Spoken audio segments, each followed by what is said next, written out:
Hi friends, அஸ்ஸலாமு அலைக்கும். நம்ம இன்றைக்கி வீடியோவில் என்ன பார்க்க போகிறோன்னா, அருமையான டிப் தான் ஃப்ரெண்ட்ஸ் பார்க்க போகிறோம். அதாவது 25 வருஷத்து தோசைக்கல்லை வந்து ரொம்பவே அந்த கருப்புகள் இல்லாமல் நீட்டாகவும் சூப்பராகவும் க்ளீன் பண்ண போகிறோம். வாங்க வீடியோக்குள்ளே போகலாம்.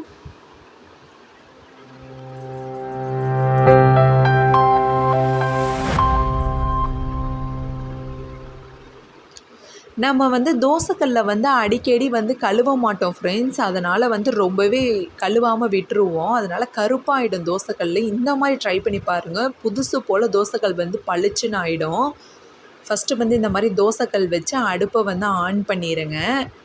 கொஞ்சமாக வந்து நம்ம எண்ணெய் ஊற்றிக்கலாம். அதாவது வந்து இந்த எண்ணெயை வச்சு தான், அதாவது தோசை திருப்பியை வச்சு தான் நம்ம வந்து ரொம்பவே க்ளீன் பண்ண போகிறோம். பாருங்கள், எல்லா சைடும் வந்து எண்ணெய் படுற மாதிரி தோசைக்கல் ஃபுல்லாக அப்ளை பண்ணிவிடுங்க. இந்த தோசைக்கல்லை வாங்கி ஒரு 25 வருஷம் ஆகுது ஃப்ரெண்ட்ஸ். இதை வந்து நம்ம ஏன் தோசைக்கல்லை வந்து நம்ம க்ளீன் பண்ண மாட்டோம்னா, தோசை வராது. அந்த ரீசனுக்காக தான் நம்ம தோசைக்கல்லை வந்து கழுவ மாட்டோம். என்னைக்காவது ஒன்ஸ் நீங்கள் தோசைக்கல் வந்து ரொம்பவே கருப்பாயிடுச்சு, இதை கழுவணும்னு நினச்சிங்கன்னா இந்த ட்ரிப்பை வந்து ட்ரை பண்ணி ஃபாலோ பண்ணி பாருங்கள். ரொம்பவே செம்ம ரிசல்ட் கிடைக்கிது. அதாவது நம்ம வந்து சிம்மிலேயே வச்சுருக்கணும் ஃப்ரெண்ட்ஸ். அதாவது வந்து நம்ம சிம்மிலேயே வச்சுருக்கணும். தோசைக்கல்லை வந்து அந்த எண்ணெய் ஊற்றி நம்ம வந்து அப்ளை பண்ணி விட்டுருக்கோம் இல்லையா, அதில் அந்த கருப்புகள்லாம் வந்து நம்ம வந்து ஒரு கத்தியை வச்சு நம்ம சுரண்டும் போதே அது வந்து அழகாக பேந்துக்கிட்டு வரும். அப்படியே இல்லை அப்படின்னா எமர் ஷீட் இருக்கு இல்லையா ஃப்ரெண்ட்ஸ், அதை வச்சு நல்லா நீங்கள் தோசைக்கல்லை வந்து எண்ணெய் ஊற்றி இந்த மாதிரி தேய்ச்சி விட்டிங்கன்னா ரொம்பவே நீட்டாக க்ளீன் ஆகிறது உங்களுக்கே நல்லா தெரியும். நம்ம கொஞ்சமாக எண்ணெய் ஊற்றி லைட்டாக தான் ஃப்ரெண்ட்ஸ் எண்ணெய் ஊற்றணும். அந்த எண்ணெயிலே எல்லா பகுதியிலையும் அப்ளை பண்ணிவிட்டு தோசைக்கல் வந்து ஓரளவு சூடாகணும். அப்போ தான் வந்து அந்த கருப்புகள்லாம் வந்து ஈஸியாக பேந்துக்கிட்டு வரும். இந்த பாருங்கள் ஃப்ரெண்ட்ஸ், இந்த தோசைக்கல் வந்து அதாவது இந்த கருப்பை வந்து க்ளீன் பண்ணுறதுக்கு எங்களுக்கு வந்து 3 மணி நேரம் ஆச்சு. ரொம்பவே கஷ்டப்பட்டு தான் நாங்கள் க்ளீன் பண்ணோம். அதாவது கஷ்டப்பட்டு நம்ம க்ளீன் பண்ணோம் அப்படின்னா தோசைக்கல் வந்து நல்லா பளிச்சுன்னு இருக்கும் ஃப்ரெண்ட்ஸ். நம்ம புதுசாக வாங்கணும் அப்படிங்கிற அவசியம் கிடையாது. காசும் அதாவது மணியும் வந்து ரொம்பவே சேவ் ஆகும். அந்த ஆயிலே வச்சு தான் ஃப்ரெண்ட்ஸ் மறுபடியும் அப்ளை பண்ணிவிட்டு அந்த கருப்புகள்லாம் வந்து இந்த தோசை திருப்பியாலே நீங்கள் எடுத்து விட்டீங்க அப்படின்னா அது ஈஸியாக அந்த கருப்புகள்லாம் ரொம்பவே அழகாக வந்துடும். அப்படியே வரல அப்படின்னா கத்தி இருக்குது இல்லையா ஃப்ரெண்ட்ஸ், அதை வச்சு நல்லா இந்த மாதிரி இந்த கருப்பு பகுதியிலலாம் நல்லா தேய்ச்சி விடுங்க.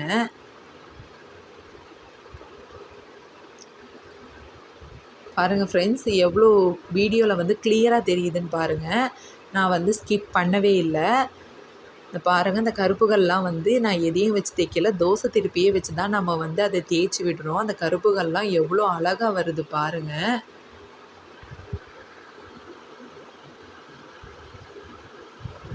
அதாவது வந்து 25 வருஷத்து தோசைக்கல் அப்படிங்கிறனால வந்து இவ்வளோ இதாக இருக்குது ஃப்ரெண்ட்ஸ். உங்கள் வீட்டிலலாம் நீங்கள் வாங்கி 10 இயர்ஸ் 15 இயர்ஸ் இல்லை 2 இயர்ஸ் அப்படி ஆகுது அப்படின்னா நீங்கள் வந்து ரொம்ப இந்த மாதிரி தோசைக்கல்லை வந்து ஆக விடாமல் கொஞ்சம் கொஞ்சமாக லைட்டாக அந்த கருப்பு கரைகள் இருக்கும் போதே நீங்கள் வந்து ரொம்பவே ஈஸியாகவும் நீட்டாகவும் க்ளீன் பண்ணிடலாம்.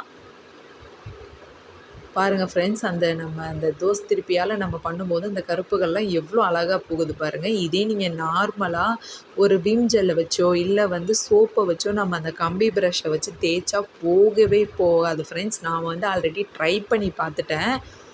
சோப்பையும் இந்த மாதிரி கம்பி ப்ரஷ்ஷையும் வச்சு தேய்க்கும் போது அது அந்த கருப்புகள்லாம் வந்து போகவே இல்லை. இந்த மாதிரி நீங்கள் வந்து ஹீட் பண்ணி அதை தேய்க்கும் போது தான் இந்த கருப்புகள்லாம் ரொம்பவே ஈஸியாக நீட்டாகுது. இந்த கருப்புகளை வந்து போக்க வைக்கிறதுக்கான பவர் வந்து எண்ணெய்க்கு மட்டும்தான் ஃப்ரெண்ட்ஸ் இருக்குது. தோசைக்கல்ல வந்து அதாவது நம்ம ஏதாவது கிடுக்கி மாதிரி இருந்துச்சு அப்படின்னா பொடியை வந்து இந்த மாதிரி நல்லா பிடிச்சிக்கோங்க. இல்லை வேஸ்ட்டு துணி இருந்துச்சுன்னா கூட இந்த கையால் பிடிச்சிக்கிட்டு நீங்கள் வந்து அதை வந்து தோசை திருப்பியால் அந்த கருப்புகள்லாம் வந்து நீங்கள் தாராளமாக எடுத்து விடலாம். ஆனால் பார்த்து கேர்ஃபுல்லாக யூஸ் பண்ணுங்கள் ஃப்ரெண்ட்ஸ். இந்த டிப்பை ஃபாலோ பண்ணுற நீங்கள் வந்து ரொம்பவே கேர்ஃபுல்லாக யூஸ் பண்ணுங்கள். ஏன்னா தோசைக்கல் வந்து ரொம்பவே ஹீட்டாக இருக்கும். ரொம்பவே கவனமாக வந்து இதை நல்லா தேய்ச்சி விட்டு இந்த மாதிரி க்ளீன் பண்ணுங்கள். இதை வந்து நம்ம தேய்ச்சி க்ளீன் பண்ணும்போது ரொம்பவே கவனமாக இருக்கணும். ஏன்னா தோசைக்கல் வந்து ரொம்ப சூடாக இருக்கும். அதனால் பார்த்து சேஃபாக பண்ணுங்கள். அதே மாதிரி நம்ம வந்து பொறுமையாக அந்த கருப்புகள்லாம் தேய்ச்சி விடுங்க. ரொம்ப அதாவது அழுத்தம் கொடுத்து தேய்ங்க, அப்போ தான் போகும். இருந்தாலும் சேஃபாக பண்ணுங்கள். ஏன்னா அந்த ஆயில் வந்து மேலே தெறிக்கிறதுக்கான வாய்ப்பு இருக்குது. இருந்தாலும் நீங்கள் கொஞ்சம் நவத்தி வச்சுக்கிட்டே இதை வந்து நீங்கள் தேய்ச்சி க்ளீன் பண்ணுங்கள். இவ்வளோ இவ்வளோ ரிஸ்க் எடுத்து க்ளீன் பண்ணணுமா அப்படின்னு நினைக்காதீங்க. தோசைக்கல் வந்து ரொம்பவே பிளாக்காக இருக்கிறனால நமக்கே ஒரு மாதிரி இருக்கும். அந்த மாதிரி நினைக்கிறவங்க இந்த மாதிரி ட்ரை பண்ணி பாருங்கள். பாருங்கள் ஃப்ரெண்ட்ஸ், அந்த கருப்புகள்லாம் வந்து எவ்வளோ நீட்டாக வருது பாருங்கள். அந்த எமர் ஷீட்டை வச்சு நீங்கள் கொஞ்சம் கஷ்டப்பட்டு தேய்ச்சிங்க அப்படின்னா ரொம்பவே நீட்டாயிரும். தோசைக்கல்லும் நல்லா பளிச்சுன்னு ஆகிடும்.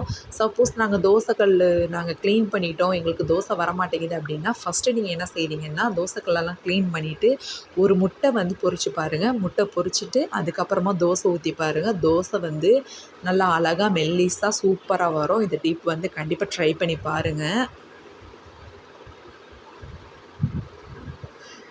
நம்ம இந்த தோசைக்கல்லை க்ளீன் பண்ணும்போது குழந்தைங்களோ இல்லை வேறு ஏதாவது குட்டீஸோ இருந்தாங்க அப்படின்னா கொஞ்சம் நவத்தி உட்கார வச்சுட்டு இதை ட்ரை பண்ணி பாருங்கள். அதாவது ரொம்ப தோசைக்கல் வந்து நிறைய ரொம்ப ஹீட் ஆகிடுச்சு அப்படின்னா கொஞ்சம் நேரம் ஆஃப் பண்ணிவிட்டு நீங்களும் ரெஸ்ட் எடுத்துக்கிட்டு அதுக்கப்புறமா நீங்கள் இந்த வேலையை வந்து மறுபடியும் ஸ்டார்ட் பண்ணலாம். தோசைக்கல்லை வந்து சிம்மில் வச்சுக்கிட்டே ஸ்டார்ட் பண்ணுங்கள். ஏன் அப்படின்னா அந்த சூட்டோடு இருக்கும்போது தான் அந்த நம்ம ஆயில் ஊற்றும் போது அந்த கருப்புகள்லாம் பேந்துக்கிட்டு ஈஸியாக வரும். இந்த தோசை திருப்பியால் நம்ம இப்படி பண்ணுறோம் பார்த்தீங்களா, அது வந்து நல்லா க்ளீன் ஆகும். அதுக்காக தான். பாருங்கள் ஃப்ரெண்ட்ஸ், உங்களுக்கே எவ்வளோ மாற்றங்கள் தெரியுது பாருங்கள். முன்னாடி நான் ஃபஸ்ட்டு காமிச்ச தோசைக்கல்லுக்கும் இதுக்குமே நல்ல டிஃப்ரெண்ட்டு தெரியும்.